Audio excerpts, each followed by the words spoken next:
내게 복이라. 내 평생 소원은 내 평생 소원이 영원한 주의 나라 안에 사는 것. 내 주를 가까이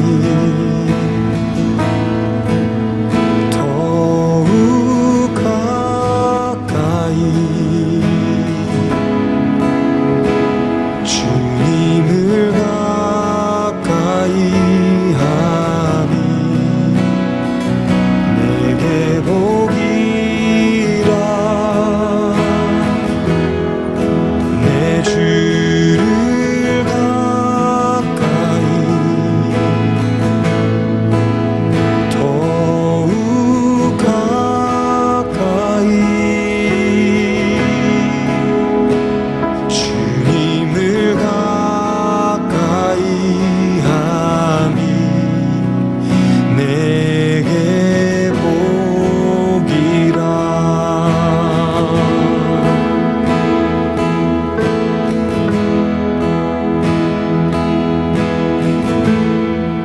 내 평생 소원은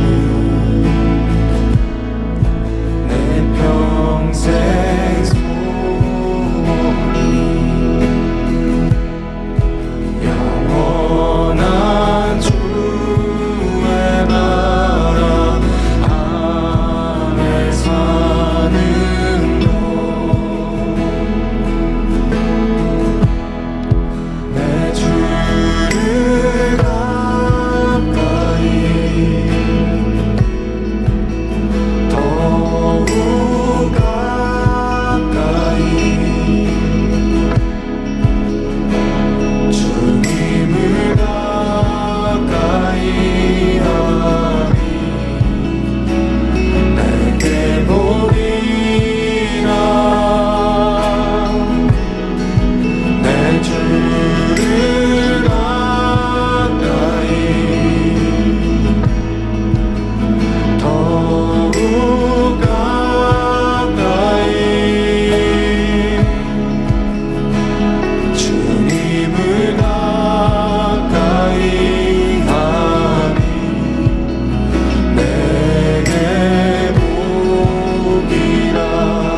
더욱 가까이 더욱 가까이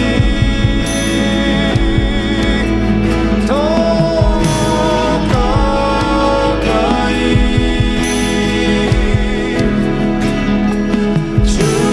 주님 앞에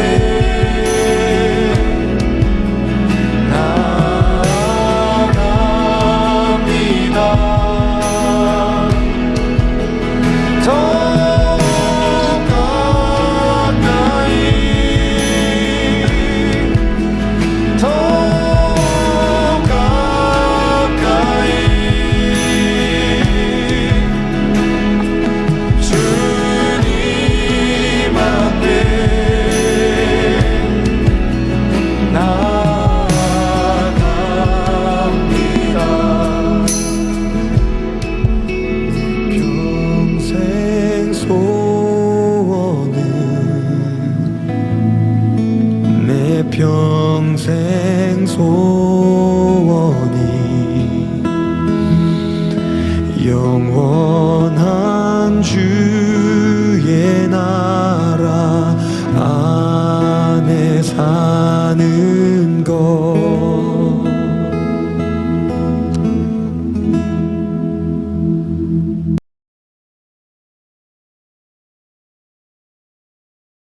예수께서 와서 보시니 나사로가 무덤에 있은지 이미 나으리라. 베다니는 예루살렘에서 가깝기가 한 오리쯤 되매 많은 유대인이 마르다와 마리아에게 그 오라비의 일로 위문하러 왔더니 마르다는 예수께서 오신다는 말을 듣고 곧 나가 맞이하되 마리아는 집에 앉았더라. 마르다가 예수께 여짜오되 주께서 여기 계셨더라면 내 오라버니가 죽지 아니하였겠나이다. 그러나 나는 이제라도 주께서 무엇이든지 하나님께 구하시는 것을 하나님이 주실 줄을 아나이다. 내 오라비가 다시 살아나리라. 마지막 날 부활 때에는 다시 살아날 줄을 내가 아나이다. 나는 부활이요 생명이니 나를 믿는 자는 죽어도 살겠고 무릇 살아서 나를 믿는 자는 영원히 죽지 아니하리니 이것을 내가 믿느냐? 주여, 그러하외다. 주는 그리스도시요 세상에 오시는 하나님의 아들이신 줄 내가 믿나이다. 이 말을 오늘 우리가 함께 나눌 말씀은 요한복음 11장 17절에서 27절까지의 말씀입니다. 오늘 말씀을 보면 예수님께서 나사로가 있는 곳에 도착하셨을 때는 이미 그가 죽은 지 4일이 지난 뒤였습니다. 많은 사람들이 마르다와 마리아를 위로하고 있는 가운데 마르다가 예수님을 맞이하죠. 마르다는 부활이요 생명이신 주님을 믿느냐란 질문에 그렇다라고 답했지만 사실 자기 오라버니가 죽은 지 4일 만에 다시 살아날 것이라 믿지는 않았습니다. 말씀을 좀 더 보면 예수님을 만난 마르다는 나사로가 아플 때 주님이 계셨다면 나사로가 죽지 않았을 거다라는 아쉬움을 표현하죠. 그렇지만 여전히 하나님은 주님의 모든 요청을 들어주신다라는 고백도 드립니다.